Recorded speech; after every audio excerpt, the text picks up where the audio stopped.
যারা মানুষের কাছ থেকে শ্রম নিয়ে কাজ করিয়ে টাকা দেয় না, কিয়ামতের দিন তাদের বিরুদ্ধে মামলা দায়ের করবে কে? কে করবে? হাদিসে কুদসি সাক্ষী বিষ্ণু ঈসা ইসলাম বলেন, আল্লাহ তাআলা ফরমান, আনা খাসমুহুম সালাসাতুন আনা খাসমুহুম ইয়াউমাল কিয়ামা। তিন শ্রেণীর ব্যক্তির বিরুদ্ধে আল্লাহ বলেন, আমি নিজেই কিয়ামতের দিন মামলা দায়ের করব। I will be against them in the day of judgment. Three categories of people I will be against them in the day of judgment. তিন শ্রেণীর লোক কিয়ামতের দিন তারা ছাড় পাবে না। আল্লাহ বলেন, আমি নিজেই তাদের বিরুদ্ধে মামলা দায়ের করব। এর মধ্যে এক শ্রেণীর লোক হচ্ছে রাজুলুন ইস্তাআজারা জিরান ফাস্তাউফা মিনহু ওয়া লাম ইয়াতি আজরা।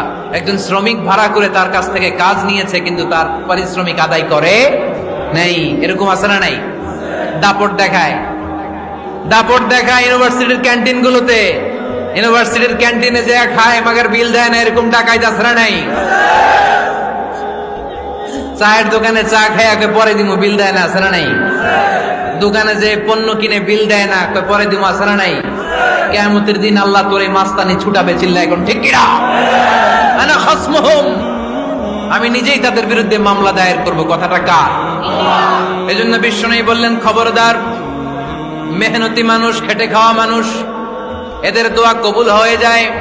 আতুল আজিরা আজরাহু ক্বাবলা আন ইয়াজিফা আরাকুহু। খবরদার, বিশ্বনবী বললেন, শ্রমিকের ঘাম শুকিয়ে যাওয়ার আগে তাদের পারিশ্রমিক মিটিয়ে দাও। বিশ্বনবীর বিখ্যাত হাদিস, আতুল আজিরা আজরাহু ক্বাবলা আন ইয়াজিফা আরাকুহু। শ্রমিকের ঘাম মাটিতে লাগার আগে, শুকিয়ে যাওয়ার আগে তাদের পারিশ্রমিক মিটিয়ে দাও। কেননা তারা যদি বদদোয়া করে তোমার জীবনকে জাহান্নাম বানিয়ে দিবে কে?